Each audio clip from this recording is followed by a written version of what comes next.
What's going on, everybody? This is Mike Jones or Phil Jones, however you know me personally, professionally, and you guys already know the most awesome co-hostess with the mostest to my immediate right or left, depending on which way that you're looking at this screen. Man, introduce yourself. What is going on, people? I am here with the most extraordinary host in the world. I am Midas. Make sure you put a king in front of that. Let's go. King. All right, ladies and gentlemen, may I have your attention? It's time for us to have a conversation about something that y'all want to talk about. Y'all want to listen. How I know y'all want to listen? How do I know y'all want to listen? Because I can read minds. I can hear how y'all think. I can see how y'all feel.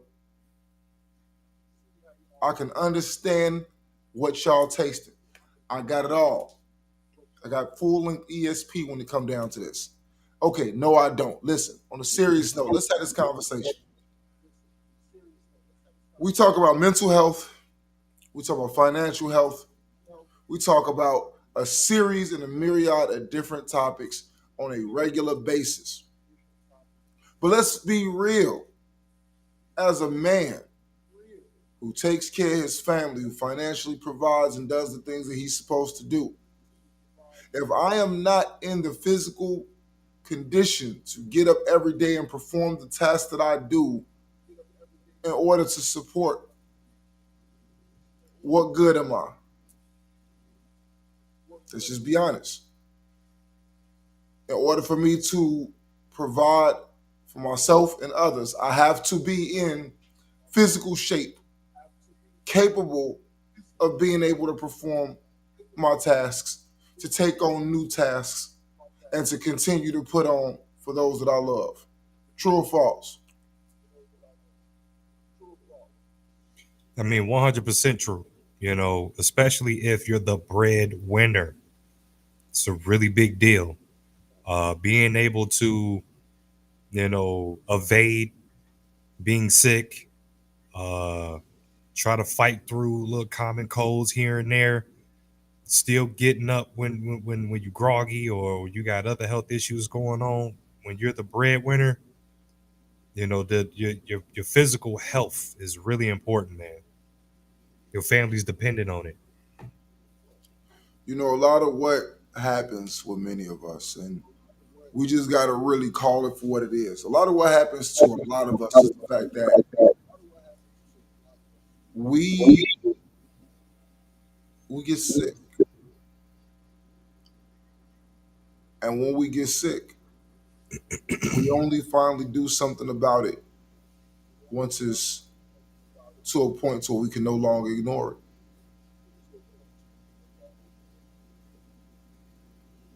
And you know what type of stress that causes? Family, on loved ones, and everybody around us. Do you know the major impact of what something like that does when you only deal with or only assess your physical ailments once it's at a point to where you can no longer do anything about it? I mean, really think about that. Really ask yourself, like, how many things possibly could have been avoided if we had the information to go and get those things dealt with? Yeah, like how many stage ones could we have caught before they hit stage 3 and 4? Point of no return. Absolutely. You know, and one thing about men in general is the fact that we just have such a stigma about going to the doctor. Oh, it's just a little cold, just a little sniffle, Guilty. just a little. It's just a little pain. I'll work through it. How many guys you know that they just work through it? Guilty, Your Honor. Guilty. I I only just just now recently in right. recent history started getting up going to the doctor on a regular basis. I've had a primary care for years, didn't even know who my primary care was. I knew who it was on paper. I knew who I elected as my primary care, but Was I going?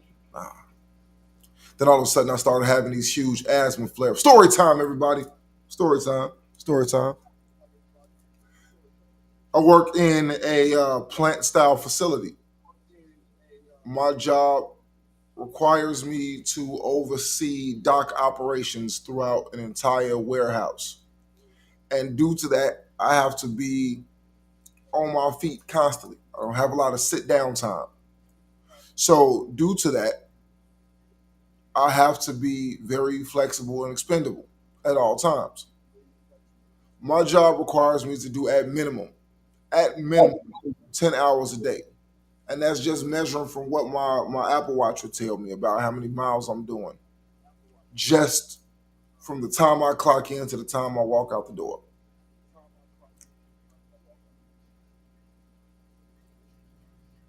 I'm sore.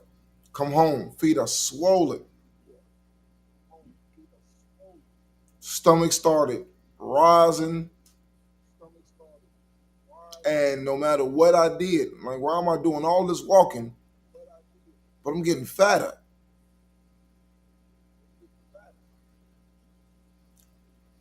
You start noticing things, and then you get to a place to where it's just so uncomfortable that now you got to do something about it. Dietary changes, sitting down having conversations with other coworkers and stuff, trying to figure out like, yo, what's going on? They start looking at you, you looking like the skinny fat Pillsbury dough man, and all of a sudden, I since I moved to Florida, I hadn't had very many asthma flare ups. All of a sudden, now I'm having asthma flare ups. I just find it's just points that I can't breathe.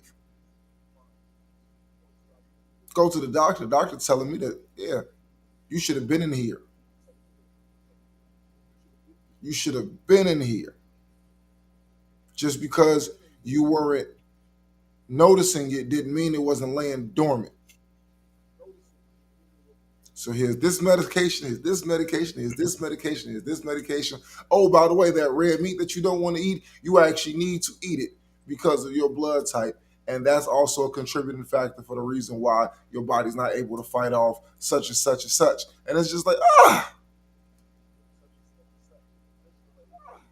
So taking things upon myself to change a diet or to experiment with this or to just wing it, and I was causing myself more bodily harm than I was actually solving, thinking that, oh, well, I'm going to try something and see what happens. Well, that didn't work. So now I walk around with an inhaler as a 37-year-old man everywhere that I go, just in case I have these supplemental flare ups.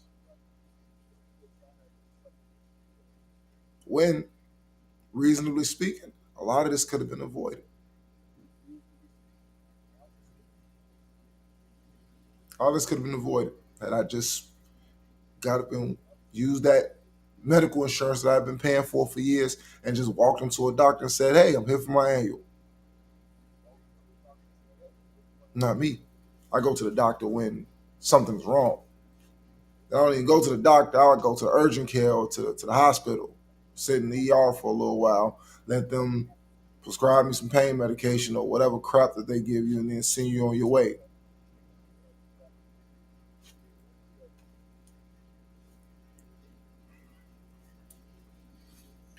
I think that we got to get a little bit better with checking out our primary.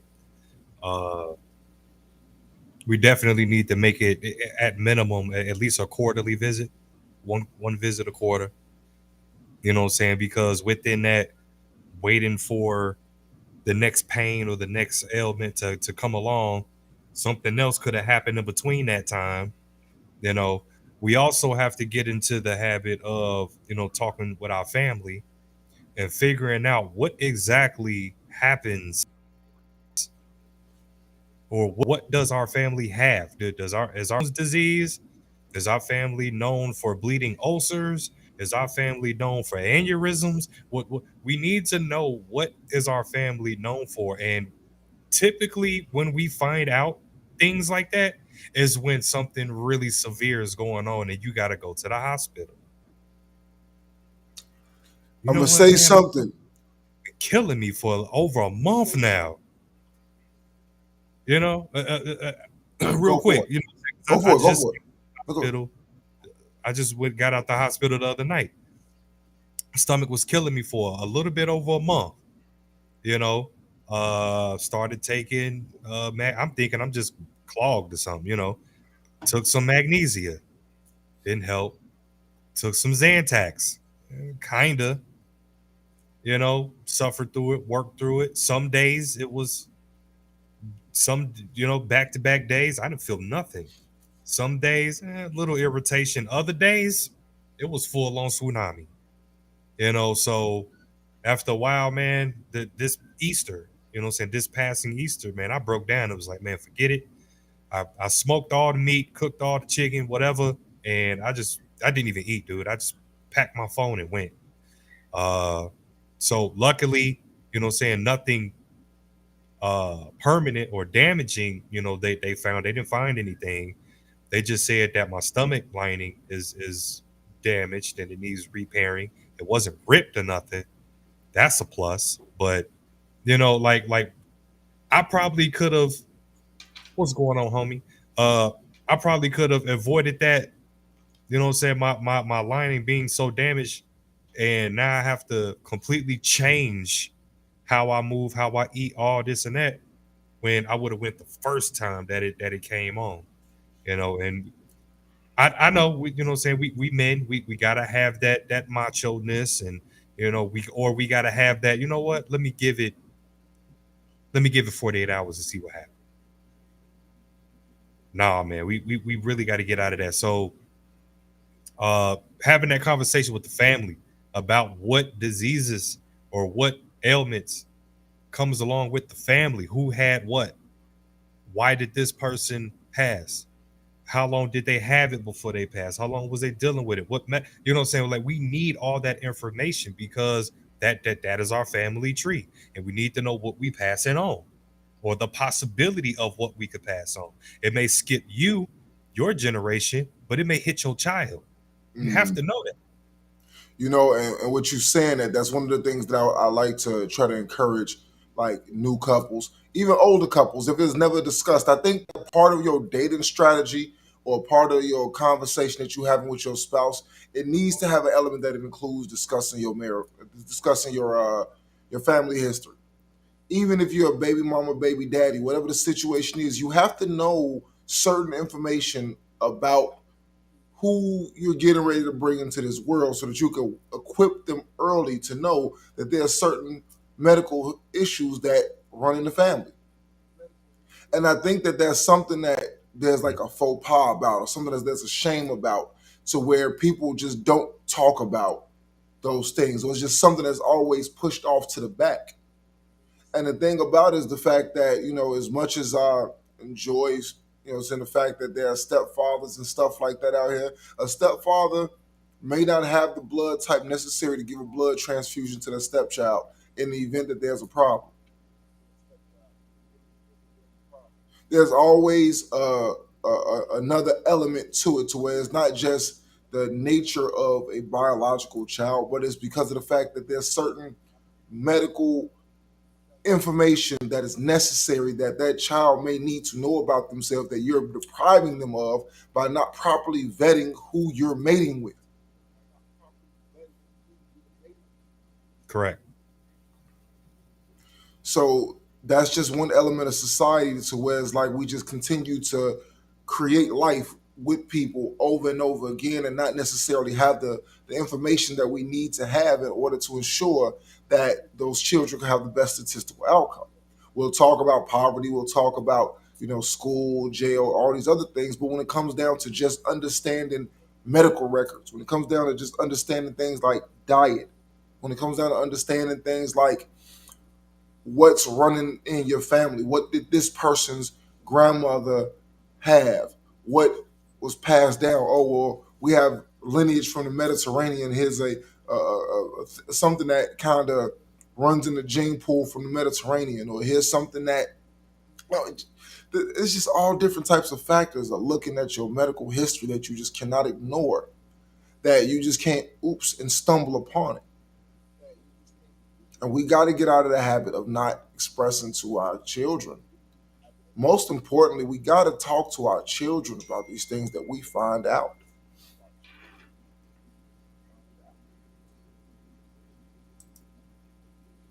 Absolutely, and we definitely have to, or ladies, if you're in one of them situations where you're trying to, hoard the child from the father, it's a lot more than just psychological damage that you're doing for the child, but you're also depriving that child for the ability to find out what is in his blood too, to find out what is going on the father's side.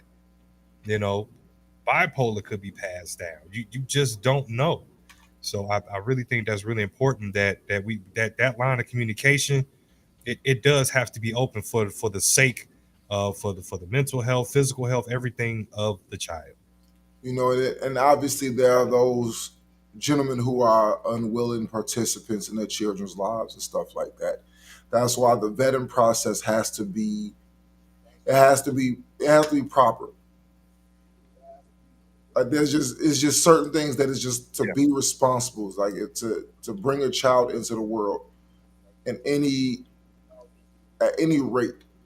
You just have to have certain information before you move on with certain things, because it's just not it doesn't have a real benefit for the child.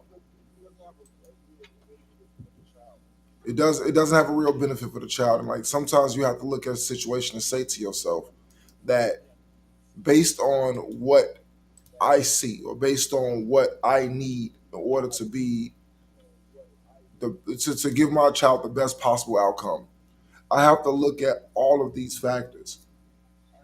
When it looks at myself, there are certain things that I have to dig out the crates to try to figure out. Now, one of the best things about it is the fact that okay, cool, I could get my dad on the phone if I need to. So it isn't only about physical disabilities and diseases. Mental health is super important. Everyone wants to out their best, put their best foot forward, but later on things come up. Yeah, schizophrenia, dementia, Alzheimer's. Sometimes it's like we have to think about it too. Like a lot of the diets that we adopt because that's what our parents ate. So certain things that we were fed, we are Alzheimer. eating, and some of those diseases that we have are contributed to a generational diet. We don't necessarily think about those things. Oh, well, my great grandmother, I come to find out that she was schizophrenic, she was bipolar, that she had certain mental issues and stuff. And it's like with the advancements in medication and therapy now, I might have a better chance at dealing with those things now versus when she was around, it might have been seen as something different. And like you mentioned earlier, some of these things do skip generations. Some of these things may not be present. So now when you see it happening to your child, well, guess what? You're not equipped with the knowledge to know that it happened 2 generations prior to you getting here.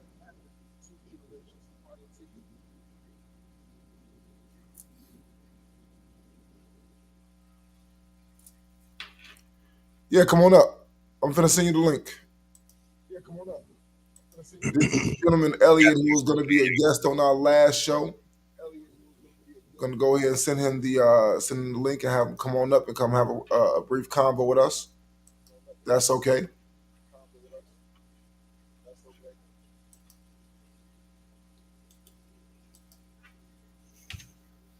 Let's go. We like when guests come through. All right, I just sent you the link, Elliot. Pop in.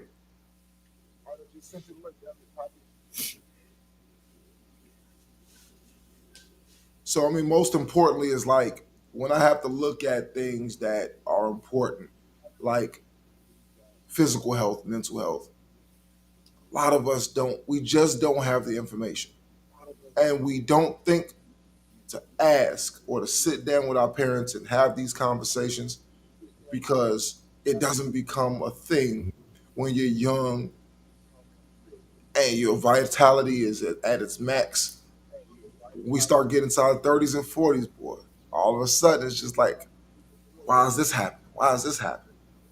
Whole time. Whole time.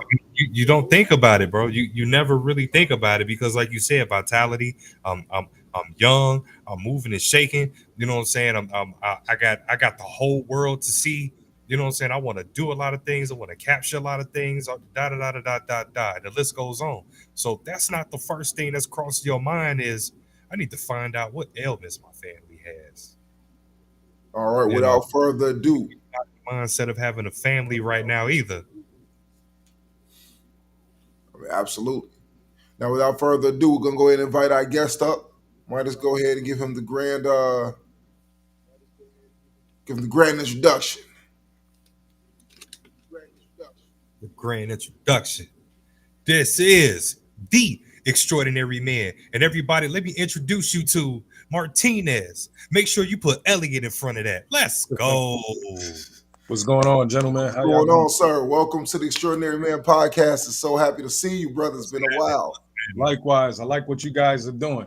It's awesome because I was having a conversation with my mentor probably about a week and a half before I first heard about your podcasting, and we were talking about the importance of open dialect between men and how it would be awesome to also let women listen in because having open discussions like this doesn't really happen, especially in the household of most minorities.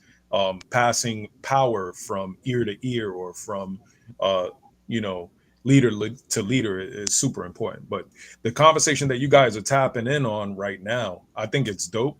I just would like to contribute real quick. So physical things are important, mental things are important, but I just want to add in and throw my little 2 cents in. Spiritual is very, very important because I believe in generational curses. I believe in uh, having certain traits that seem to follow in one's lineage, whether it's I don't know, you like you mentioned mental stuff, but there's also mentality stuff. Laziness, Poverty, one, is a very important one.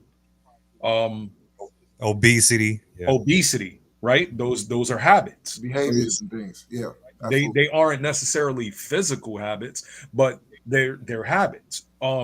Also having a victim mentality, very, very, very important because, and I'm not trying to throw my family under the bus here, but one thing that was pointed out to me at a very early age by my own father is do not fall to the same things that your family before you has fallen for. Um, don't you never need to impress anyone. You never have to doubt yourself. Self-doubt is another huge one. And above all else, don't blame another person for what you got going on. If you don't have something, then you didn't work hard enough for it. I had a lot of lazy uncles. I had a lot of uncles who would make every excuse in the book. Oh, it's because they're from Harlem, or it's because they got tattoos, or it's because whatever you could possibly think of. They kept themselves at a certain level Those because accountability. they believed in something that was passed to them. I mean, generationally. You track it back. Every family has black sheep, but what I mean is like the mentality that to even accept that you are a black sheep, right? So, physical is important, but another good conversation to have with a woman is, look, I'm the guy who broke the generational curses for my family. There's going to be an expectation. I'm not going to be cool with my kids doing this, not to set the path for them, but to give them a better fighting chance. So all of that, allowance, like me, I disagree with allowance. That's just me. And I know you guys probably, I know Mike has kids. I know a lot of people out there do the allowance thing, but when I wanted something, I lived in New York. It was pretty snowy. Um, oh, you want some J's? You're not going to get them through your friends because I don't know what they're doing to get J's. What you're going to do is you're going to take this here shovel You're going to go outside and you're going to help people get out of their parking spots. So things like that. That's my life. Yeah, things like that. I think are really important to bring to the table too. Discussing physical things that I you might. push a lot more around town too. Yeah. Hmm. I mean, I absolutely agree with you 110%. It's like the one thing that, and thank you for the analysis of the show and what it is that we're doing here, because you actually hit the nail on the hammer. That is the Mhm. opportunity for guys to have these conversations, to have the tough conversations, and for women to listen in. It's like, whether you like it or not, this is a man's reality. We don't live a woman's reality. So until we actually can have open dialogue amongst ourselves and talk about these things and have a place to where you can come and you can be yourself and speak the way that you speak and not get shamed off for it or not get judged by somebody else for it, we won't ever really move the needle forward to be able to say, we can put this away. The macho thing, we don't need to do it. We can build together. I can sit back and say, hey, why can't we get money together? And I'll let you answer it. Oh, well, these guys hating on you. Well, I'm not hating on you. Let's go get some money together. And let me see what your excuse is now. So it gives an opportunity to actually look at things from the lens of making you think about, why haven't I? Why can't I? Why wasn't I? And go forward from there. Now, in regards to some of the points you brought up, as far as like spiritual health, as far as physicality, I mean, there's so many different aspects to look at this thing from. And that's one of the reasons why I was glad that you came up, just because of the fact that it's not an opposing viewpoint, but more so of an expansion of just how deep the rabbit hole goes. Oh, it goes deep. Mm-hmm. Mm-hmm. So a lot of times we don't actually really look at certain things. And it's like, from me and my vantage point, I'm going to see things based off what was probably the most influential thing that I can think of. But you may not see this side of it. And that might actually be where your demon is laying. Yeah. Yeah. Yeah, I could agree with that. If I may, I feel like discussions like this, having, how they say there's like three sides to a story, right? Mm, Your side, this person's side, and then the truth. Well, this discussion is like, the more people enter the discussion, the more your mind would be expanded on how much actually affects your lineage. Just by having discussions like this, you might, like you said, open up the eyes of someone who didn't really think, like, wow, yeah, that's true. Maybe I should have a conversation with my wife about how my, grandfather had dementia by the time he was this age. Or, wow, that's true. My family does have a rather reoccurring heart condition. Could it be because of the diet and not necessarily due to the genetics? Is it a pattern of behavior? Or, wow, I never really thought about it. Spiritually, I could understand how those chains could bind people, a spirit of laziness, a spirit of lies. Someone who's constantly, you ever met those people that they're just, oh my gosh, they just constantly lie for like no reason. I have this one friend, I love him to death, but this dude can lie, bro. And sometimes I just look at him and I'm like, you're doing it again, you know. So when you pass that on, Oblivious to it too. yeah, I mean, it's just kind of autopilot at this point. mm. Maybe their dad told, "Oh Mhm. man, you should have seen me when I was fishing and I caught a 12-foot, sunfish." Like, they don't get that big, partner. You know what I mean? You call a sunfish in fresh water? Yeah, so sometimes those things can actually hurt you and you don't even know. Like, what happens if you're next to an employer and this person trusts you? I mean, seriously, they're considering moving you up, but then it seems like at every turn you're constantly, over exaggerating on the smallest thing. How much can they trust you with their business dollars when it comes crunch time to report back your findings on negotiations? I mean, this could get really deep. And for a lot of people, they don't realize that your health, your spirit, and your mental health, like when you talk in Trinity, right? Your mind, body, and your soul, they all have certain weights on them. And we pass these down. Like me and my wife, I don't have children, but me and my wife have discussed, a great deal of these topics that you're talking about, because to give that one up to our future kid, we feel like those discussions have to be had. Yeah, I mean, it's like it's from the simplest things to the greatest things. It's like the spiritual well-being. Like, am I going to raise my child Christian, or am I Mhm. going to give them a foundation, then let them choose for themselves? Like, these are really huge things, and it's like a lot of times until you actually have your child, there are things that is like they sound good in idea, but then once you actually have them, and you're on the clock. Like, my daughter's 14. I know you remember seeing her when she was a little girl. Like, she's Nice. yeah. So my daughter's 14. Okay. She's getting ready to start high school. I'm thinking along the lines that it's crunch time now, because pretty in the next couple of years we're gonna be filling out college applications. I have to start preparing her for the parts of life that she's going to go out there and go experience. Because now you're entering a young adult phase to where it's like the cute and cuddly is over. Now it's responsibility. Now it's really honing in on who do you want to be, and how do I set you on a course to go in that direction. Not how do I do it for you, not how do I protect you from, but how do I expose you to the realities of what life is going to be, and get you to grow a thick enough skin to handle it. Because now I can't do it for you, I can only advise you as you go. You go to school, you deal with a bully situation, this is how I dealt with it, but I'm also a man. Yeah. So where it was acceptable for me to just punch somebody in the face, that was what I was taught, is that you don't get to score points off me. You got to handle that right there, or it's going to be open season on you forever. Do I get to teach my little girl the same thing?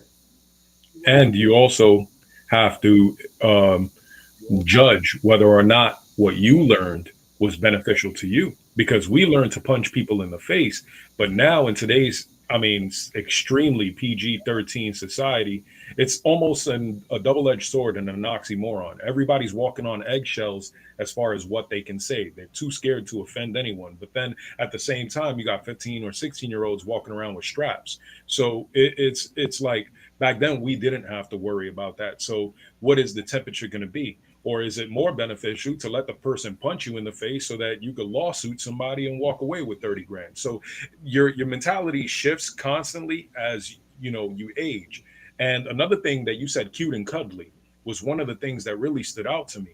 And another thing is your beliefs. What kind of beliefs are you going to pass from generation to generation? Like, for example, and I'm not knocking either way. It's just for open dialect, which Right? I believe that's what this show is intended for, Of to course. get different vantage points and everything, right? So, like the Santa Claus thing, or holidays, or Easter, or where does the couple fall? It doesn't matter where you fall, so long as you discuss where you fall. Because my brother, I have a brother, a couple years younger than me, and he's traumatized because he caught my father putting, was it my father or his mother? He caught one of his parents putting gifts under the Christmas tree. And it was like, how dare you betray me? You had me believing this fuckery. So it was like, you know, you don't know how much little things like that affect the psyche of a child. And at what age, as two um, parents who are working together to create this one being, at what age do you pull that fantasy land away from them so that you could better prepare and suit them for real life? You know. I like that question, and I guess a question to add to that question as well is: should we even be doing it in the first place? Should we doing this pandering and this whole fantasy and all that? Like, I get if you watching My Little Pony and all that, I get all that, but it's a cartoon. Santa Claus, they think, is a actual real entity. Mm. Should we even be stepping on that plane in the first place? Yeah. I mean, I think that a lot of it boils down to trying to adjust with societal norms. We believe that partaking in certain things, even if we don't believe in them ourselves, that we're somehow depriving them of a childhood because all the rest of their friends will be taken care of. And it Yeah. goes back to that saying of, if your friend jumped off the Brooklyn Bridge, are you gonna You're go? gonna do it. So we oftentimes send mixed messages to our children by telling them to be leaders and think for themselves, but only thing that we've ever taught them was how to follow trends and tradition. So to your point, Midas, is like a great deal of like she knew early on, like 2 or 3 years old, that Santa Claus wasn't real. I was actually mad at my mother-in-law because she told her, but I didn't think to myself until probably a couple of years later that I'm giving this metaphor all the credit for all the hard work that I've done all year to be able to provide this luxury to this child. And yet I'm mad because I can't give it to some metaphorical heavyset white dude that broke in my house. So it's like after a while when you think about the logic behind what it is that you're doing, it's like, okay, well, you have the American Halloween, and then you have Dia de los Muertos, which is the following day. Yeah. And it's like, okay, well, one of these things is rooted in something spiritual, and the other thing is rooted in something demonic. Mm-hmm. And it's just like, okay, well, I'm telling you to go to people's houses to go and get free stuff, not knowing who these people are, what these people represent, what they're about, what's in their spirit. And then you're going to go accept free stuff from them. And then the rest of the year, I'm going to tell you, don't talk to strangers. Yeah, that's a really good point. Another thing to add to what you and Midas are bouncing back and forth is also history. Like we talk about the importance of passing the best genetics possible, which by the way, if men do it, oh, we're the bad guys. But if women do it, it's completely cool. So let's just keep it a buck. If a woman says, "Nah, I want a dude who's 6 foot tall," he got to have a mean beard game. On top of that, he can't be hairy, and blah blah blah. But if a guy goes, you know what, if razors didn't exist, right, and y'all was woofing from the kneecaps to the ankles, I don't want y'all genetically. You got to have lighter hair. While we at it, you know that weave is fake and them lashes are fake. So I want a girl with the genetics that, oh man, we the bad guy, right? But that's another conversation to be Of had. course. One thing that I will say is not just the information that you pass genetically, spiritually, or mentally, but it's also the historical documentation of who your people are, whether Right. you're Puerto Rican, African, Cuban, Caucasian. Just understanding who you are will give you a better understanding and acceptance of another race. And it actually, a lot of people think that it's a form of segregation.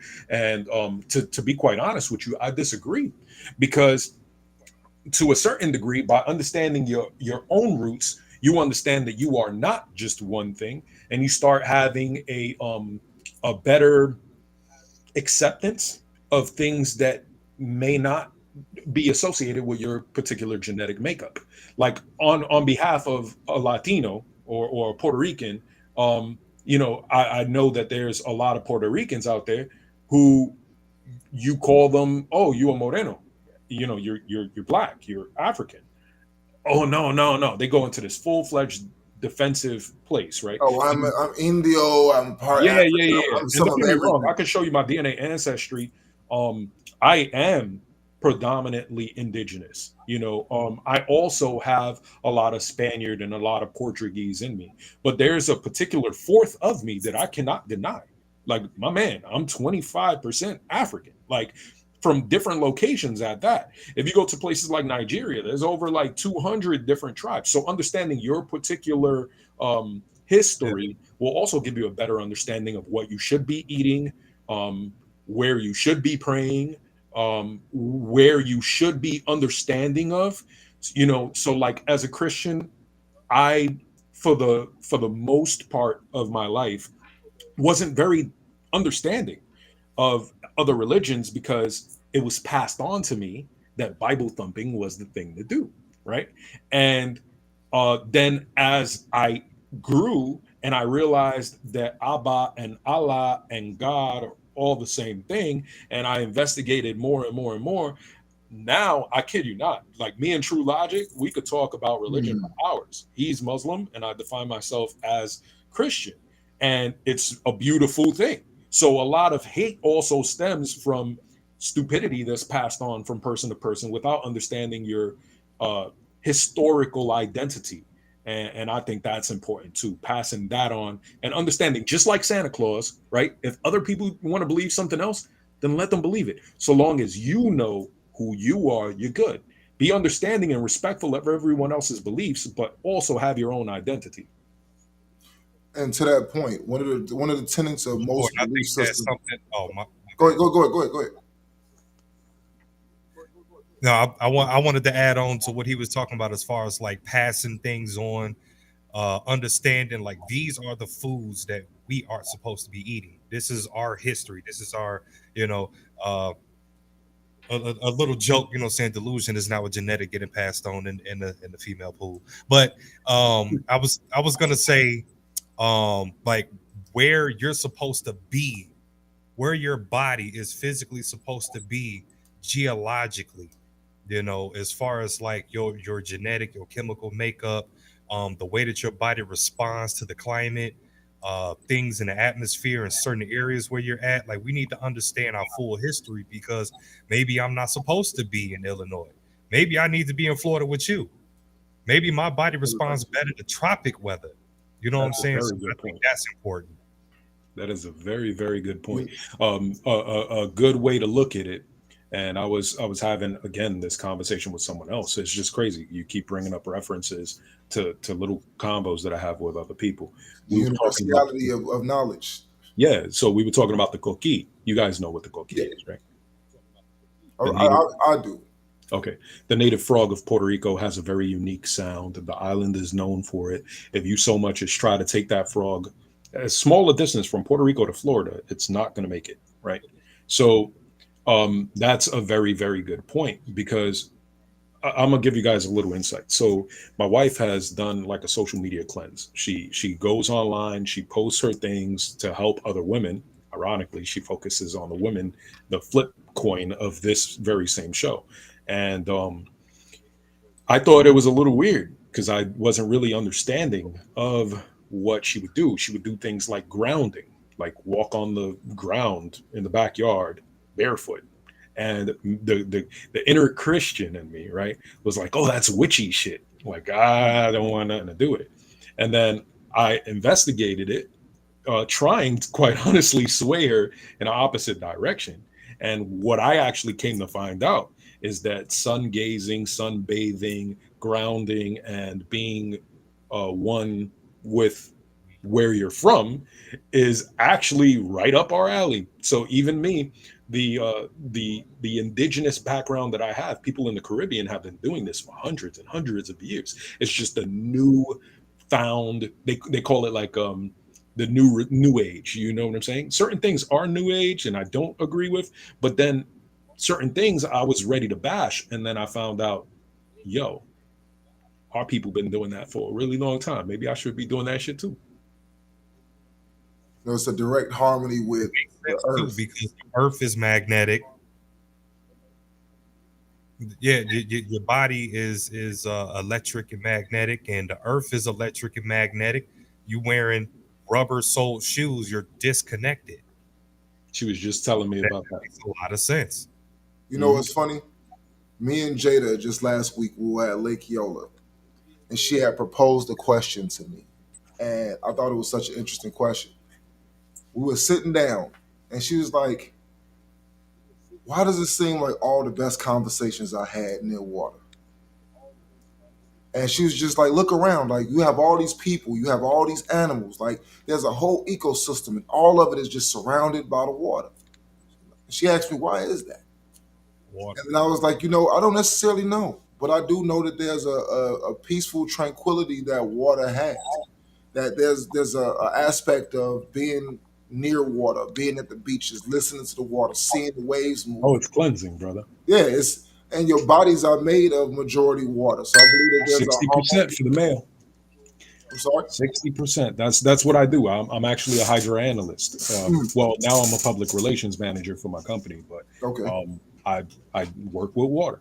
So yeah, what's even crazier is, right, if you go into the jungle of the Amazon, for example, just about anything will kill you. Seriously, I mean, you lean on the wrong tree, you're dead. Right? You get bit by the wrong ant, goodbye. Yeah, the But give and take tree. Ooh, yeah, but what's wild, right? And this happens in Puerto Rico near El Yunque, which is the jungle in Puerto Rico, which is now controlled by the government, but that's another discussion. Um, when you start going towards the body of water, no cap, you see the predator and the prey drinking right side by side. No chase happens near that water. Now, inside of the water, of course, the fish got their own ecosystems. But when it comes down to particular animals, you will literally see, if you go to Florida, right? Yeah, you got to worry about some gators and stuff like that. But if you go to Gator Creek, Mosquito Lagoon, anything like that, you'll see a bear, okay, drinking some water, and some little mammal is walking by, and the bear won't eat the little mammal. Just food for thought. I'm not gearing you or steering you in no other direction. But what I will tell you is, for some reason, there's a tranquility and a peace that comes over a body of water. And even when you're in survival classes and everything else like that, where do they tell you to go towards? Go to the water. water, Yep. water. It's sanctuary. Yeah. Yeah, in a way, it's holy. No, that was Like, for example, and again, I say this respectfully, on behalf of the Christian understanding of things. But I have my boy who's schooling me on the ways of Esau and the studies that he has going on too. But from the Christian side of things, Yeshua, Jesus, the Nazarene, whatever you want to call him, Emmanuel, a million names for the guy. Where does he go to fulfill one of the first prophecies? He goes to a body of water. He has John the Baptist baptize him inside of water before he could baptize to spirit. So it's just crazy. It's crazy. You got to really understand your roots, even without the spiritual stuff. When you just look at, like what he was saying, my wife is actually off camera right now, and she was telling me about the rubber soles that he was talking about, and how you can't ground properly and how you're not neutralized. You just have all of this free radical energy flowing through your body. And, like I said, I thought it was crazy. So you got to understand everything, because the more I dive into the science of it, the more I realize that there's some truth to it. So understanding the truth of it is important for passing that down generationally, because science is trying to replace everything that our ancestors were doing, bro. And I don't know. I don't know about you guys, but I want to keep whatever my ancestors had going. You know what I'm saying? absolutely, Oh, absolutely. yeah, absolutely. I mean, I think that's why it's been such a push in modern day to find our roots, find our backgrounds, find out more information about who we are and what we are. And a lot of it is not just to come out of denial or come out of the dark ages about race. I mean, race as we know it is a social construct. It's more of a spectrum than anything, Mm-hmm. because you and I share the same bloodline, but based on phenotype, there's a little bit more of one thing that's predominant in me than it is in you. Yep. Certain adaptations. Yeah, but then on top of it, you showed me a picture of your grandfather, and your grandfather's darker than me. Yeah. You remember that? Yeah, I Yeah. can't forget it, because like looking at how light you were, first thing you did is like, I don't want to hear nothing about no race talk Yeah. here. And when you put that up, I'm like, yo, like, Yeah. So to fill Midas in on everything. So my mom is white as snow, right? She got the whole light eyes, she got all of that So going is my mom. on. Huh? he said like his mom. So is my mom. My dad. Yeah, my dad chocolate like this mic stand, Yeah. and Yeah. my mom I wish I had access to that. unfortunate. So me and Mike used to hang out a lot. when he was coming up in the hip hop scene before he started his media stuff and started diving into his camera and everything else like that. We were moving around as the City Stompers, and we were having racial discussions and stuff like that. And then you could tell because Mike is Chi-Town at heart. You know what I mean? So he gave me that look like, what do you know about that? I'm like, listen here, pal. I busted out the family pictures, and my aunt, your same complexion, Midas. My grandfather darker than the both of you, and Mike can attest to that. He every bit of 4'11", as native as it comes.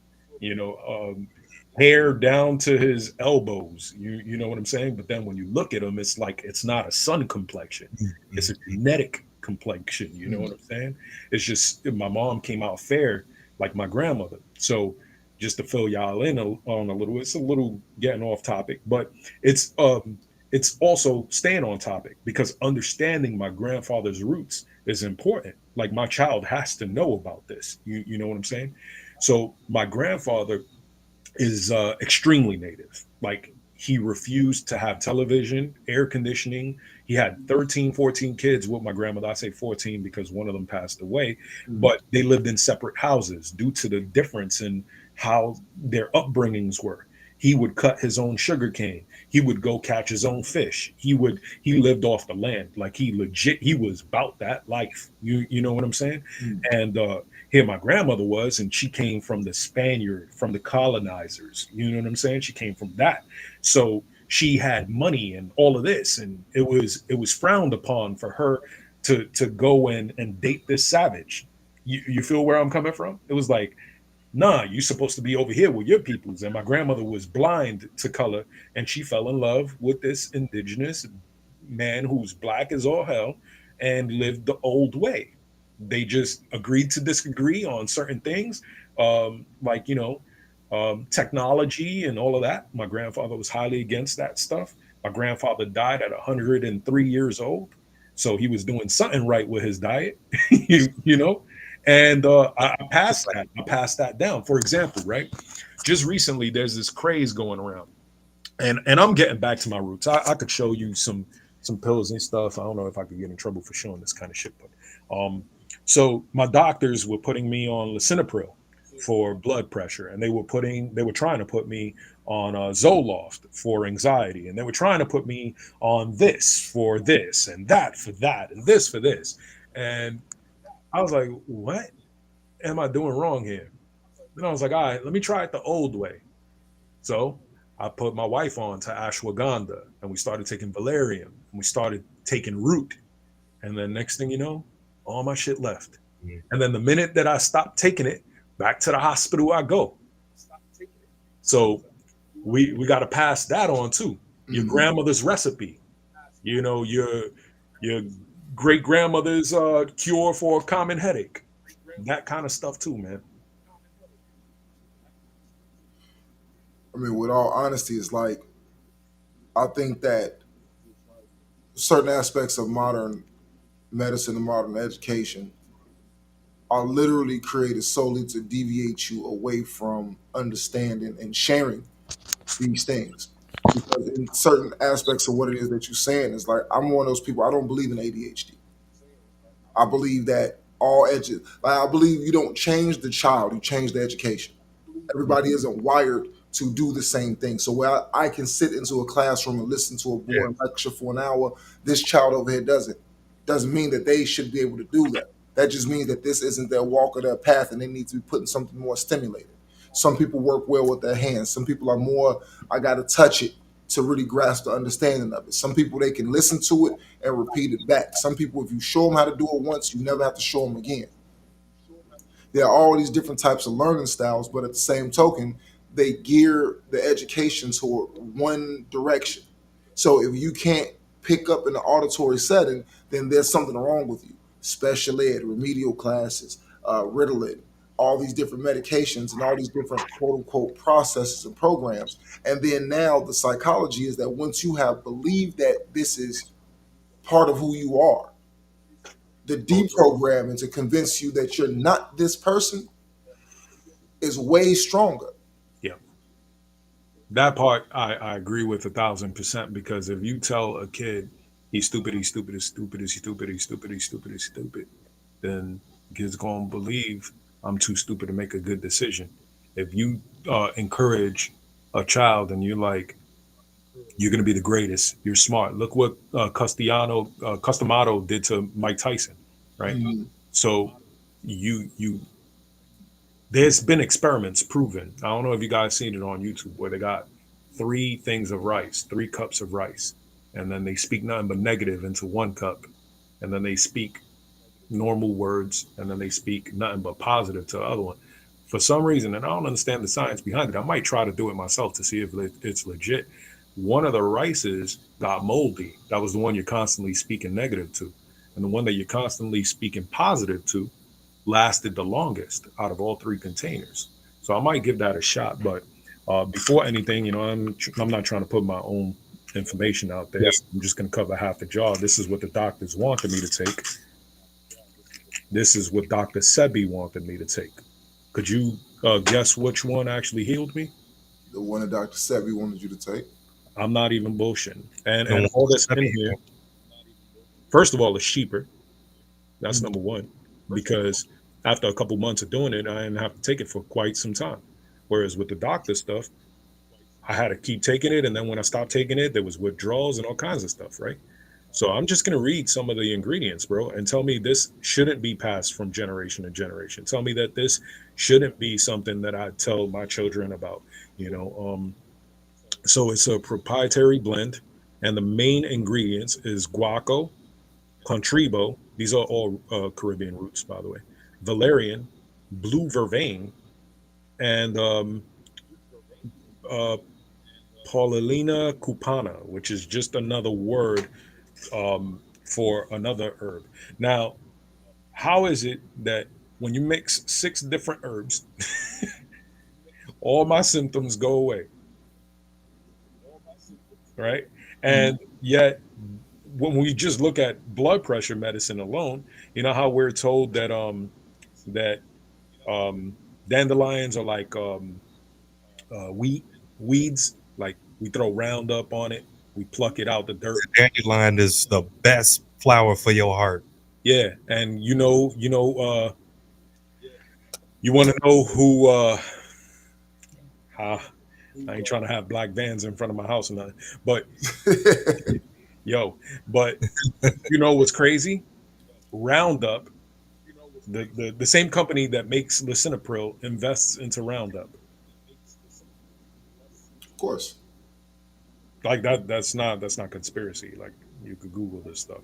No, I mean it's absolutely true. And the thing about it is the fact that there is a mutually vested interest in a lot of things. It's like as far as like political interests that also have investment portfolios in prison. Yeah, It's yeah, like, yeah. yeah, how, Bob how are Barker. you supposed to be for the people and you're for it's a benefit for you to imprison people. So how Mhm. can I ever think that you have my best interests at heart when there's a financial incentive for you to sway in a different direction? And understanding all of this, gentlemen, it looks like we're coming up on the 1 hour mark. So thank you for having me. Thank you for coming through. No, no, I seriously Oh appreciate man, what you want. appreciate you for being here. But I think it's important what y'all are doing. I don't care if you have 10 people in the room, 20, 200. It doesn't matter. You know, passing this information is more important than sharing any kind of celebrity gossip, because this information can actually change an entire bloodline, an entire lineage. This information could have somebody's grandchildren not needing the I mean, don't get me wrong, we all need medical help. God bless every single doctor out there, right? But I feel about doctor the way I feel about police. There's very few good and far in between, and we got to police ourselves and we got to doctor ourselves. We've been doing it for thousands of years, and passing such vital information is extremely, extremely important. Have the discussions about what's good for your body, your mind, your soul, your spirit, the history that you pass on, the medicines that you pass on, the food that you pass on. Never let them take away your identity. 100%. Absolutely. Well, we thank you for tuning in. Uh, thank you. Absolutely. And just tell us a little bit more about what you do, real quick, before we chime out. Well, once upon a time, I was a rapper who would body your favorite rapper, and now I'm a businessman that's trying to create generational wealth. I'm currently working for a water treatment company, um, saving up, working on getting my properties in and diversifying my portfolio. Right now, there's not too much to tell. The only thing I would say is coming from a guy who used to rap, did lots of shows, have opened up for some of your favorite celebrities and all of that. Make sure that there's more to life than just a pipe dream. Make sure that you make proper investments. Make sure that you have all of that going on, because the one thing that I could tell you from experience is that no matter what you want to do in life, having the proper financial backup will absolutely help you push through the glass ceiling 9 times out of 10. You you Absolutely. want you want to do radio, have some money behind you. You want to rap, have some money behind you. There's a reason why people who don't have the talent that the people on the bottom have still make it further. That's it. That's all I want to give for now. For now, I'm working on a book, which is rather crazy. I never thought I would be working on a book. It's actually about end times. This is actually the first time I speak about it. I'm going to be self-published. I'm going to be releasing it because it's something that's on my bucket list, and that's pretty much it. It's tying together. In a nutshell, the book that I'm working on is um, giving people who only see one side of the picture, all the puzzle pieces on how the great deception is coming, and to just be careful with what you see. I can't wait to read that book. Yeah, Is it I'll going to be in shoot the it to audio you. version as well, or is it going to be just on physical copy? No, the way that I want to do it is I don't want any online stuff. To be honest with you, um, I want to do it old school. Okay. My dad released 2 books. They were mostly about the difference between religion and God, and I kind of wanted to follow suit. It's something that I've always wanted to do, but I have a very, very, very unique belief system. I say Christian, but at the same time, there's a lot of things going on with Christianity that I don't agree with. And I think that if I had to summarize the book, I would say, hey, Mike, how many kids you got? One. Okay. If you had 5 kids, would you get mad if one of your kids called you daddy, one called you pops, one called you Mike, one called you father, and one called you by your middle name?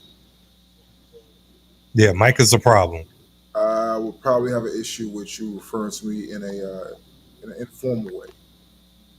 All right. So take that and run with it, because everybody's fighting over what the true name of the father is, right? Every religion, every race, every everything, and yet nobody listens to the direction of the father. They just pass on what they believe the father will want to see or hear. But if the father gave you a spark inside of you that told you, according to your moral compass, how you should live, what makes you think that a Buddhist or um, a Muslim or um, even an atheist who just lives peacefully and positively, Yeah. how could you as a Christian condemn this person to hell when there's a million Christians who aren't even following suit? So that's pretty much the direction that I'm going with. It's a sci-fi in the sense that the characters are completely, um, you know, fake.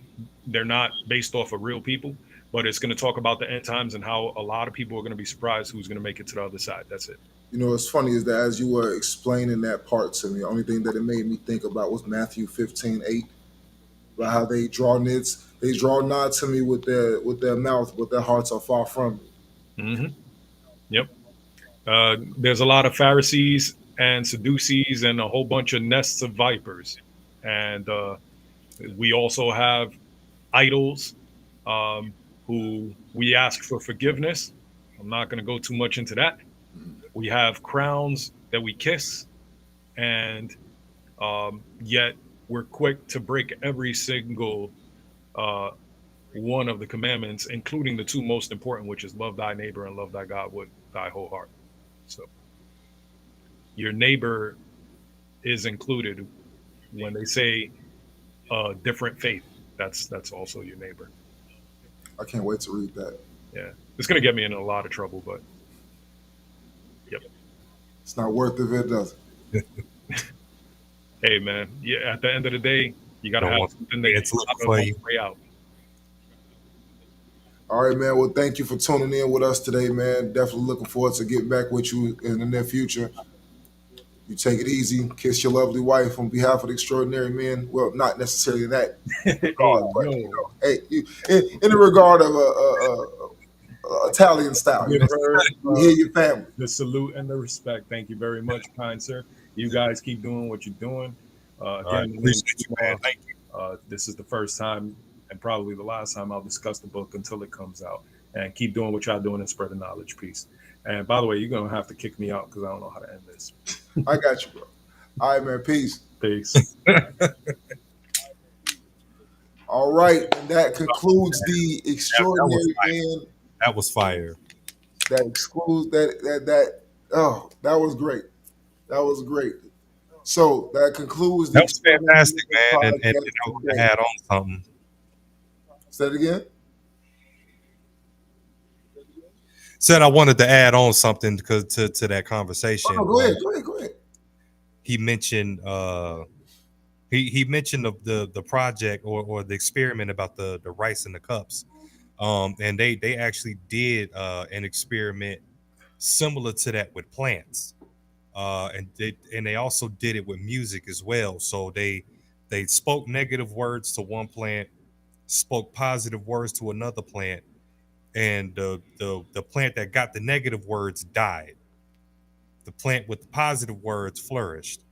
With the music, they put one plant in a room, and I think it was like rock and roll music or something like that.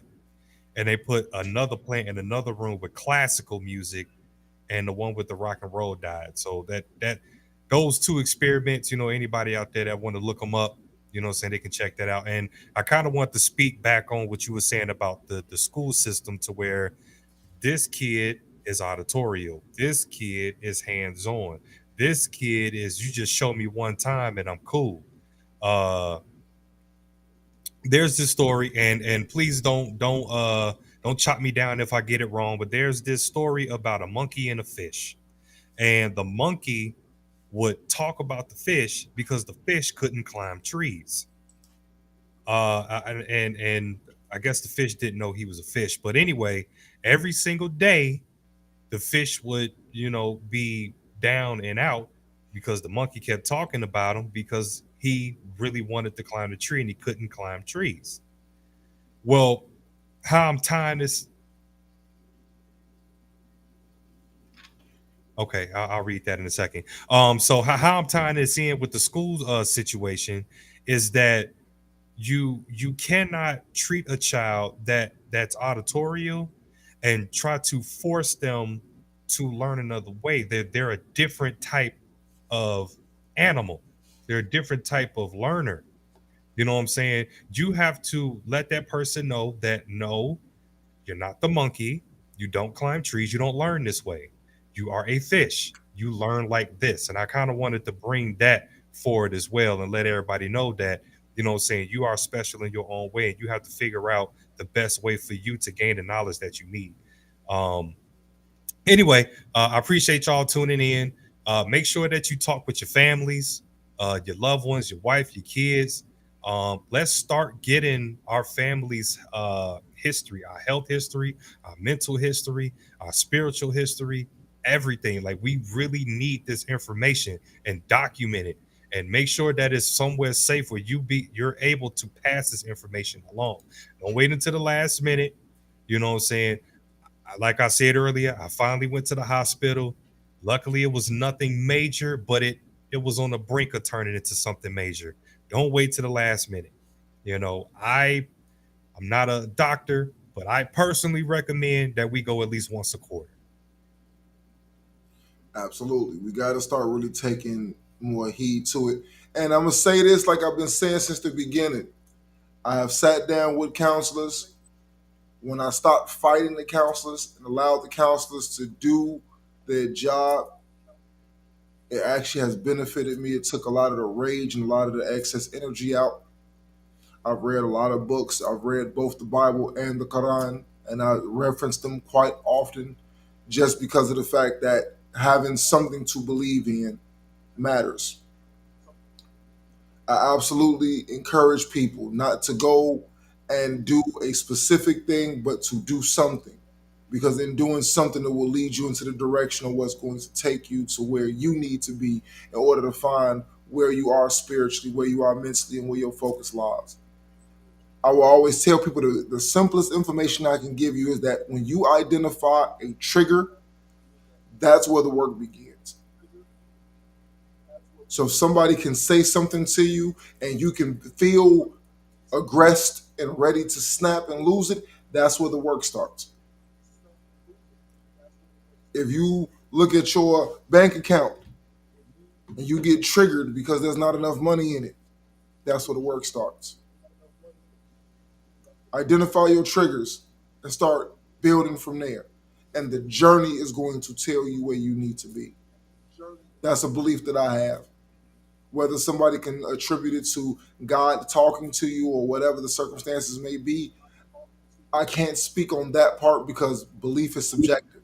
What I can say is wherever the work needs to be done is that you may need to just get up and walk and go sit down in the church, go talk to the pastor and go have the conversation. That church that you go into may not be your church home, but it may be your introduction to finding where you need to be spiritually. But you have to start doing the work. And the easiest way when we see people say, oh, well, I don't even know where to start. What bothers you? What triggers you? What gets on your nerves? What internally? Oh, well, women get on my nerves and politics and this. Okay, forget all of that. What about you gets on your nerves? And when you can be honest with yourself about what bothers you about you, that's where the work begins.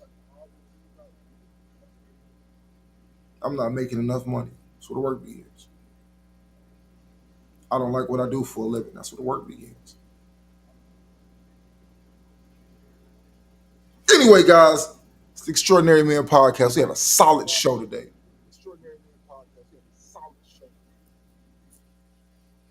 I was waiting on the sound effects to drop right there.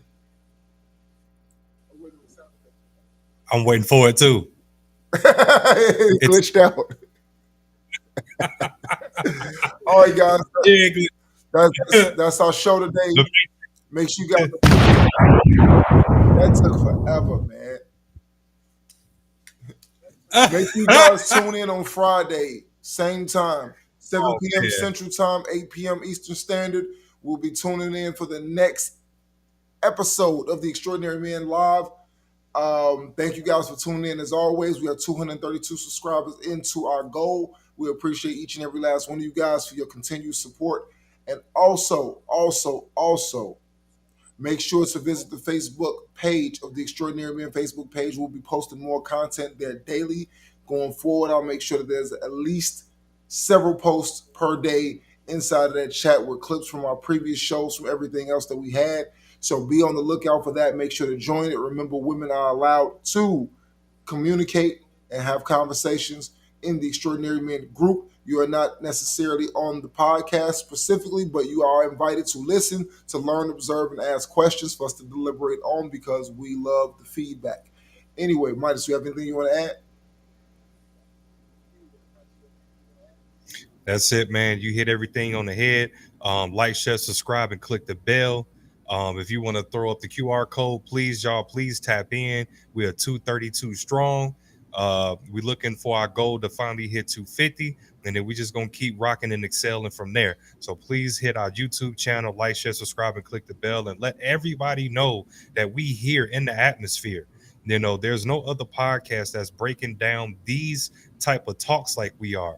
We're not giving advice. We're not telling people what to do, but what we are doing is giving perspective to get your gears moving, to get you thinking, to get you up out of bed or wherever you at in your life to get up and do something with yourself, to put yourself, take yourself from being good to being extraordinary. That's all we're doing here. And there's no other channel around doing it.